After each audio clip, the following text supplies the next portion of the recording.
Wow. Wow, wow, wow. Football can be a cruel sport, man. It can be very, very harsh, man. Listen, you guys have seen the thumbnail. You guys have seen the title. Welcome back to the channel. All of that good stuff. Listen, like, share, subscribe, comment. Yes, you know what to do. Liverpool are out of the Champions League. I repeat, PSG have knocked Liverpool out of the Champions League after penalties. And yes, it sounds very, very, very shocking, but that's what happened. That's what happened. First of all, I've got to congratulate PSG because for the first time, I watched this PSG team play and I could honestly say they looked like a team because for far too long, they had to rely on individual qualities.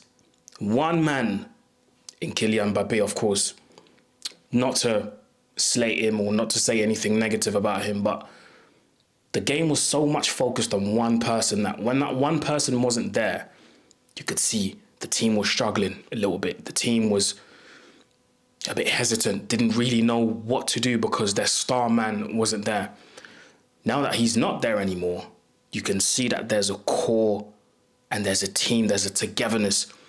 And you can tell that all of that togetherness is led by a super tactician in Luis Enrique, and who I rate highly, by the way. I rate Luis Enrique so highly. Congratulations to PSG, man. They deserve it. They deserve to go through to the quarterfinals of the Champions League because they played well today. Played really well. A lot of people doubted them. A lot of people said that they weren't going to be able to replicate what they'd done at the Parc des Princes. A lot of people said once they go to Anfield, they're going to get scared. The aura at Anfield, the atmosphere at Anfield, it's going to make them scared. Listen, as far as I'm concerned, what I saw at Anfield tonight, it was 50-50. Both teams were going at each other. Both teams had chances. Both teams were creating a lot. It was back and forth at certain points in the game. It was rock and roll. PSG had chances, Liverpool has chances. Then PSG, then it's Liverpool. Then it's PSG, then it's Liverpool. It was end to end at certain points. And from a neutral standpoint, that's what we want to see, entertainment. But in the end, I think PSG were the better team, man. I do think PSG were the better team. In terms of possession, they took care of PSG took care of the ball so much. And personally, that's something that I love. PSG took care of the ball so well and so much. Like you could tell everything was calculated. Maybe up front, they were a bit toothless in my opinion, even though they got quality players in Dembele, in Doué, Barcola, Kvaratskhelia as well. I do feel like in the final third, they did lack that extra bit of quality, that finishing that was needed to kill the game off. You know, loads of chances for PSG. First of all, PSG get the goal. And it has to be said, by the way, clean sheet and the goal at Anfield, it's not easy to do. That's not easy to do. So for PSG to go away from home at Anfield and do that, credit, full credit to them. And I'll get to the man of the match in a second. PSG had so many chances, apart from the goal that they scored. You know, apart from the goal that the goal that PSG scored. I do feel like Liverpool had loads of warnings. And that goal came against the run of play because at the start of the game, Liverpool did what they had to do. They started the game like a house on fire.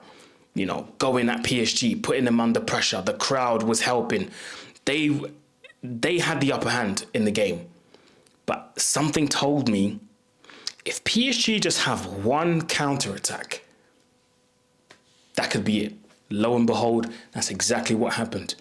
One pass took out Liverpool's complete midfield. One pass took out Liverpool's whole midfield. Crazy.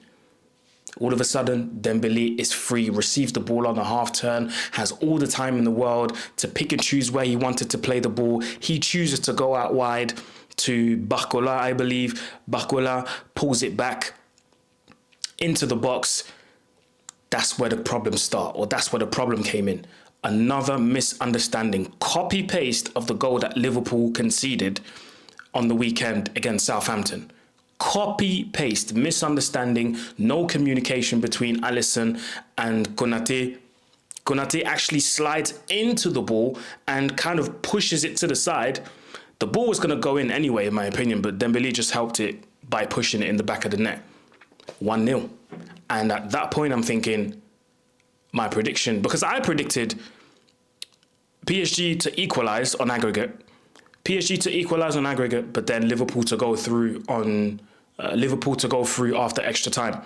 But something just changed whenever PSG scored, man. Something changed when PSG scored because they took control of the game. Like I said, it was end-to-end, but it's like PSG controlled the game. They had all the possession. The amount of times I've seen PSG win the ball back, that has to be said as well. And that's where now I have to talk about specifics. Achraf Hakimi, immense performance. Took the captain's armband away from, or took the captain's armband from Marquinhos when he got subbed off. Immense performance from Hakimi. And that whole defence, to be fair. Hakimi, mentioned him. Marquinhos, immense performance. Pacho. Is anybody going to talk about Pacho?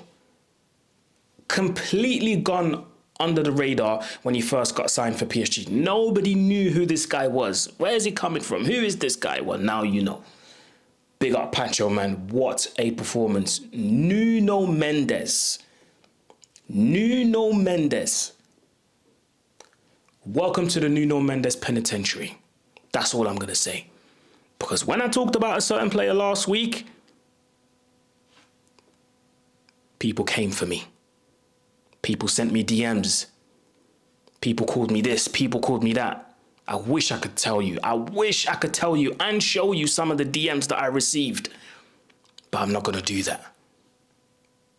Boy, oh boy, did they come for me in the comments. Boy, oh boy, did they come for me in the DMs. All because I said something about their favourite player. And to be fair, I bigged him up as well. I said, he's a great goal scorer, but he's not a great footballer.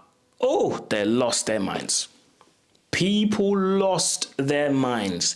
They could not believe that Aaron said Mo Salah is not a great footballer. But I did say he's a great goal scorer. There's no denying that the numbers are there to be seen. And he's a fantastic goal scorer, but not a great footballer, unfortunately. That's just what it is. And today, this is something people said as well. Oh, he waited until March to start yapping. He waited until March. He's been doing this all season. But the numbers were saving him. His clutch moments. Listen, see, I'm bigging him up again. His ability to be clutch in certain games, a lot of games actually, brushed over those performances. Because he was scoring, he was assisting. But when he comes up against defenders like Nuno Mendes, he kind of had him on toast. I'm not going to lie. Salah had Nuno Mendes on toast for the first 10, 15 minutes. But once that first block from Mendes came in, he shut up shop. It was done, finished. Salah couldn't get through at any point. Clamped.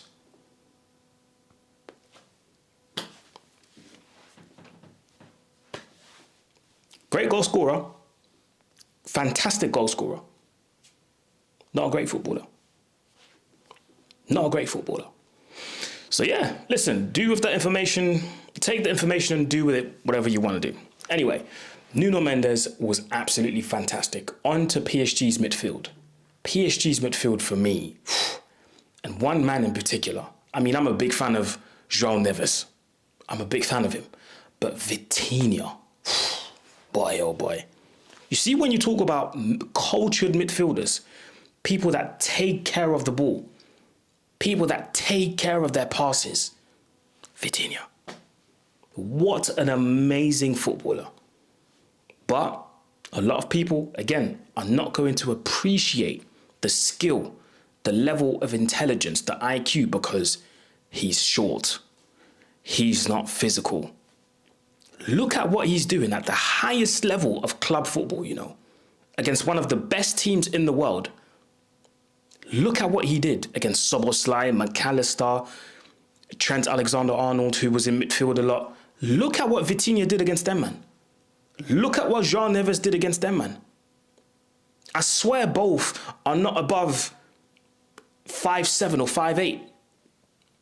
I could bet my house on the fact that they're not taller than 5'7", 5'8". But look at what they did against one of the best midfields in Europe.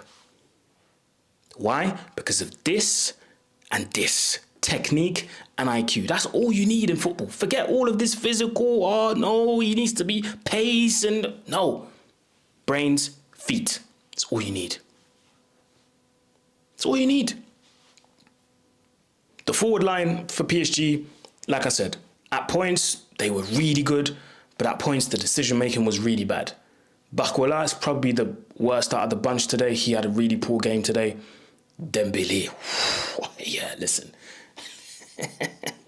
Yeah, listen. People were talking about Salah in the running for the Ballon d'Or. You better put Dembele in there as well.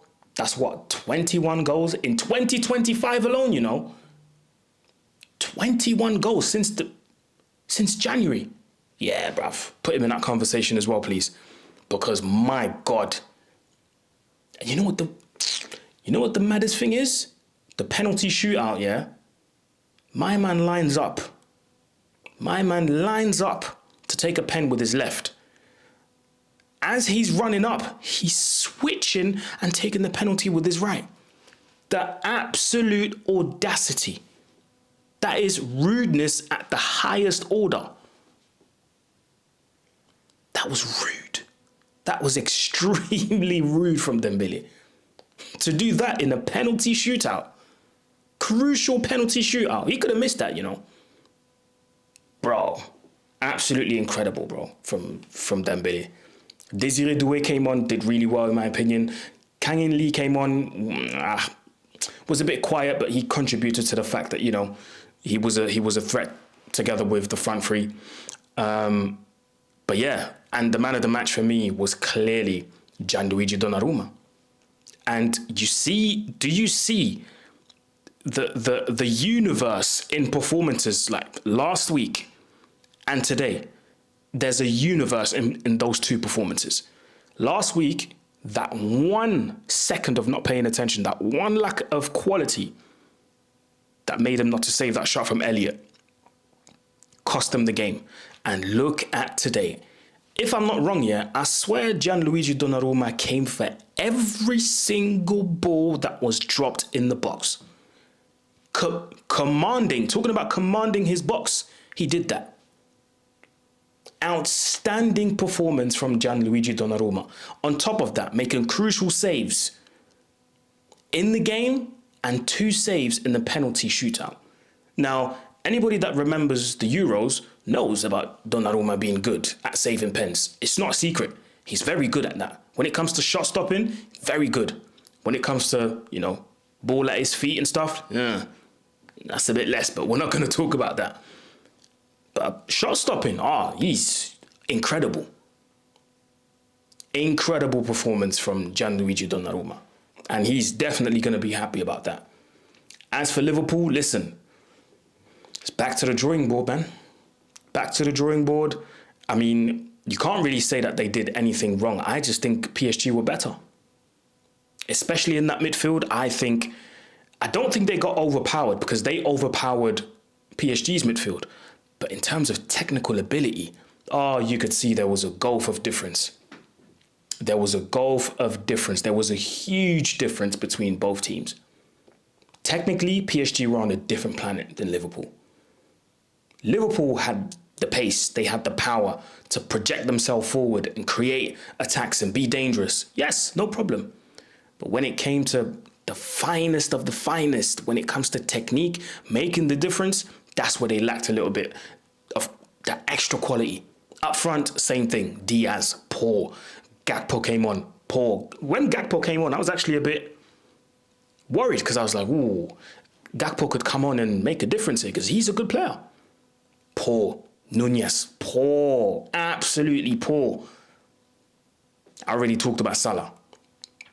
Overall, that was a poor Liverpool performance, man. You know, Konate at fault for the goal. Van Dijk, good performance to his standard. Not an amazing performance, but a good performance. So, yeah, man, listen. Like I said, football is cruel, man. Football is cruel, man. Do you know what I mean? And now Liverpool, who were tipped to win the whole competition, they're out. And that's how quick you can, you know, come back down to reality. So yeah, listen, the Champions League adventure for Liverpool is done. And it continues for PSG. And all of a sudden, it's looking good for PSG, people. Because they have to play the winner of Aston Villa and, Club Brugge. I'm assuming it's going to be Villa. And listen, if they beat Villa, or whoever's going to make it to the quarters, all of a sudden you're looking at PSG making the semis. That's when you get a big one. PSG, I think PSG Madrid, one of the Madrids.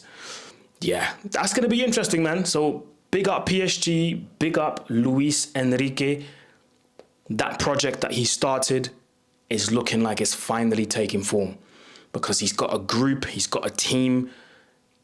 Yeah, he's got a team that trusts him. He's got a team that believes in him and vice versa.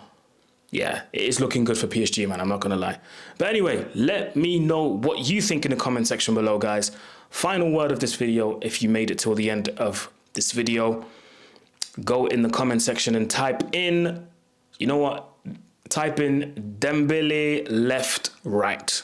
Type in Dembele left, right. Anyway, people, that was it from me. I've talked enough. Like, share, comment, subscribe, and I'm out. Peace.